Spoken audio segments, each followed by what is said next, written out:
Movie के start होते ही हमें एक कार ड्राइवर दिखाया जाता है जिसकी गाड़ी से एक हिरन टकरा गई थी। उस वक्त उस हिरन को देखकर ऐसा लग रहा था कि जैसे वो मर गई हो, लेकिन थोड़ी ही देर बाद वो हिरन अजीबोगरीब तरीके से मूवमेंट करके उठ जाती है और उसकी आईज नॉर्मल बिल्कुल भी नहीं लग रही थी। इसके बाद हम एक आदमी को देखते हैं जो एक बहुत बड़े फॉर्म का मैनेजर होता है। उसका नाम सीक्वू था। कुछ अर्सा पहले ही उसकी डिवोर्स हो चुकी थी, जिसकी वजह से वो अपनी छोटी बेटी का ठीक से ख्याल भी नहीं रख पाता था। नेक्स्ट डे उसकी बेटी का बर्थडे होता है। अपने बर्थडे पर उसकी बेटी जिद करती है कि वो उसे उसकी मदर से मिलवाने पोजान लेकर जाए और वो अपनी बेटी की बात पर एग्री भी हो जाता है और दोनों बाप बेटी एक ट्रेन पकड़कर पोजान के लिए चल पड़ते हैं। उस ट्रेन में और भी बहुत ज्यादा लोग थे, जिनमें एक वर्किंग क्लास हस्बैंड सेंगुआ, उसकी प्रेग्नेंट वाइफ संग जियोंज, उनके अलावा एक हाई स्कूल बास्केटबॉल टीम थी। और जैसे ही ट्रेन का डोर ओपन होता है, एक लड़की वहाँ पर आती है जिसके पाँव पर किसी के काटने का निशान था और देखते ही देखते मौके पर वो लड़की एक ज़ॉम्बी में चेंज हो जाती है और ज़ॉम्बी बनते ही वो लड़की ट्रेन की एक अटेंडेंट को काट लेती है।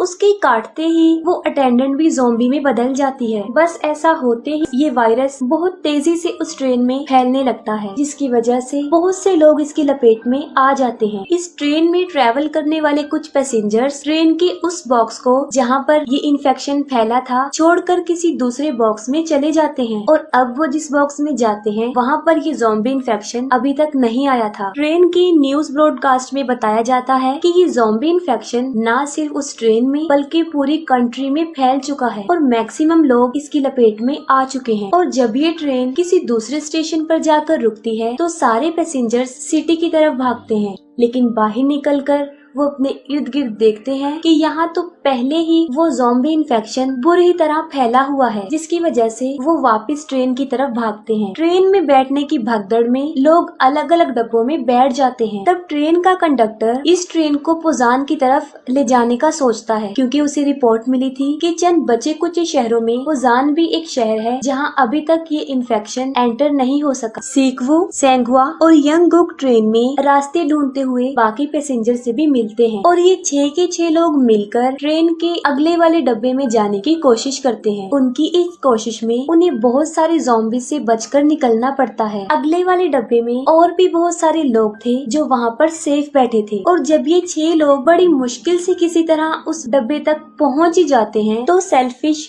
COO यंग सुक उन्हें अंदर आने नहीं देता। उसका मानना था कि ये 6 लोग भी उस इन्फेक्शन का शिकार हो चुके हैं, जिसकी गर्ज से वो लोगों को भड़काता है और सब पैसेंजर्स उसकी बातों में आकर उन लोगों को अंदर आने नहीं देते। इस फाइट के दौरान सेंगुआ और इनगिल खुद को उन ज़ॉम्बीज के आगे सेक्रीफाइस कर देते हैं ताकि इस दौरान उन चारों को ये मौका मिल सके कि वो दरवाजा खोलकर सेफ बॉक्स में चले जाएं। अंदर आ जाने के बाद COO उन चारों लोगों को चेम्बर में आइसोलेट करता है ताकि अगर ये इन्फेक्शन का शिकार हो चुके हों तो बाकी लोग इस इन्फेक्शन से बच सके। दूसरी तरफ उन पैसेंजर्स में एक लड़की जो कि काफी अपसेट थी क्योंकि उसकी सिस्टर इनगिल अब एक ज़ॉम्बी बन चुकी थी और तब वो जानबूझकर उस दरवाजे को खोल देती है जहाँ पर इन्फेक्टेड लोग थे और बस ऐसा होते ही वहाँ तबाही मच जाती है। वो सारे ज़ॉम्बीज उस डब्बे में घुस जाते हैं और बचे हुए काफी लोगों को मार डालते हैं और बचते सिर्फ वही लोग हैं जिन्हें चेम्बर में आइसोलेट किया गया था और वो थे सीक्वू, सुआन और सियोंग।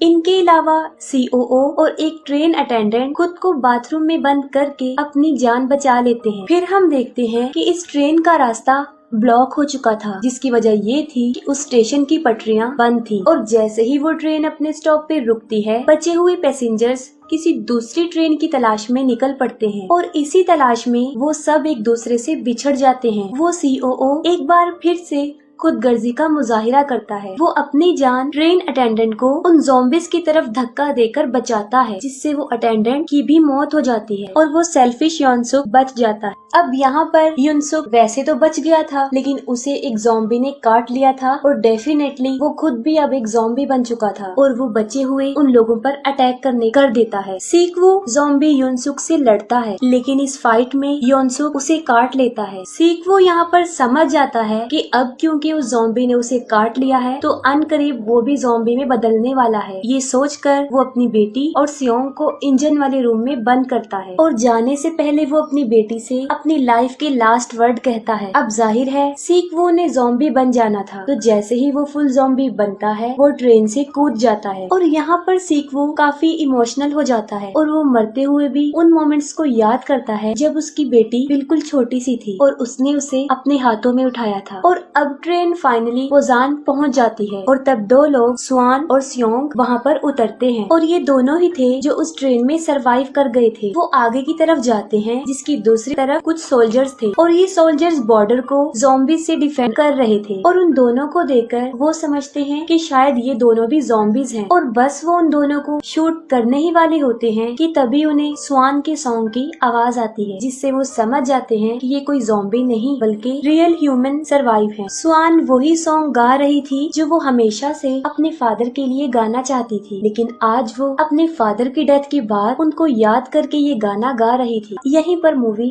एंड हो जाती है।